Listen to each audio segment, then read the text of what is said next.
Okay, achievements and trophies. This is kind of a weird one because some people are really into this stuff, but other people like myself could care less. However, I do try to see the merit in things even if I don't like them, so with that, let's get into it. And for anybody who doesn't know what achievements and trophies are, they're basically just these little goals that the game will give you of all sorts of random stuff. Sometimes it's something you'll run into naturally, like beating the game on one of the default difficulties, and sometimes it's really weird stuff, like shoot an enemy in the head 7 times with this specific gun. Okay, so why do people like these? Well, the reason is pretty clear and obvious. Basically, it gives a game extra replay value, because once you beat the game, you can go back and try and do all this other stuff. In fact, some of the achievements are just to beat the game on a harder difficulty. So you go back and beat it on the harder difficulty, or you go back and look for some of the more specific weird things that you'll get achievements and trophies for.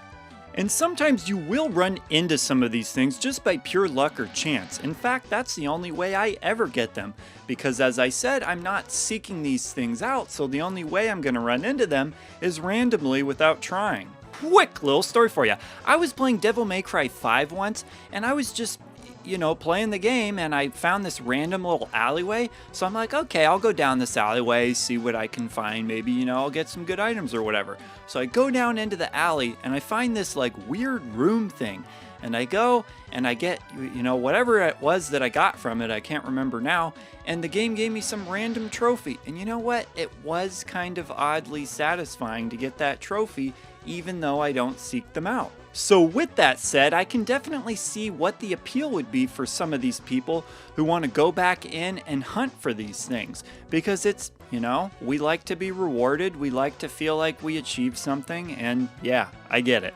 But here's what it comes down to for me.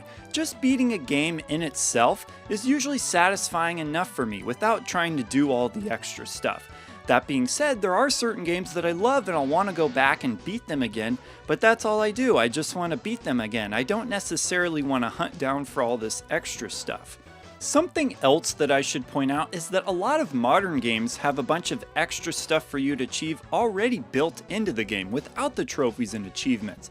And a lot of times the trophies and achievements will be tied to doing some of that stuff. So in a way, it's kind of just an extension of that, just building up that replay value for a game. If I had one critique of trophies and achievements, it would be this, and I think you'll understand where I'm coming from.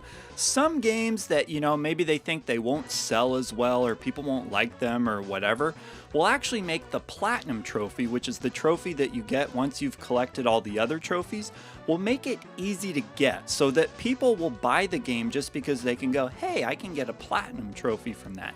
That seems like kind of a dirty trick to me. Because here's the thing, ultimately these trophies and achievements don't really mean anything, do they? They're kind of just for your own personal enjoyment. I mean, I guess you could brag to your friends or, maybe somebody who has the same games or know what they are, and so they could maybe appreciate it in that way, but I've never heard of people bragging about their video game achievements in real life. I mean, just picture this situation for a second. Say you're waiting at a bus stop for a bus to come, and a guy comes up to you and says, hey, do you know what time this bus comes? And you say, hey, who cares? Did you know that I achieved a Platinum Trophy in Dark Souls 3? And then he just looks at you like, and then you get on the bus and awkwardly sit right across from him and just stare at him like this for the whole bus ride. Anyways, my point is that these trophies and achievements are going to matter the most to you yourself and your own personal enjoyment. So if you like collecting these things, then do it. Have fun with it. I mean, that's the whole point of video games, is to do whatever you need to do to have fun with them. And in fact, thinking about this, it's kind of making me want to at least try for one game to get a Platinum Trophy, maybe for some game that I really like. I guess the problem I run into is that some of the trophies you need to get feel like they're for doing super arbitrary things, like it wouldn't be fun to try to do them. But, lists do differ, and actually people will talk about which games have better trophy lists than others. So, that's kind of interesting. I mean, one of the very first things that you can do when you buy a brand new game is pop it into your system and take a look at the list of trophies for the game. And, people will do that and they'll make the decision of, hey, is this a game that I want to get all the trophies for or not? Now, this being a channel that's focused on retro games, I do want to try to bring things back around to those. Now, of course, back in the day, achievements and trophies didn't exist, but they kind of did exist in their own way, in kind of a spiritual way, I guess you could say. Basically, there were weird things you could do in games, or specific things people talked about whether or not you could do.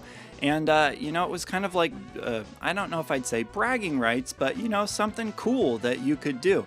And I think one good example is the fireball that you can unlock in Mega Man. You can unlock from Street Fighter Ryu's fireball move.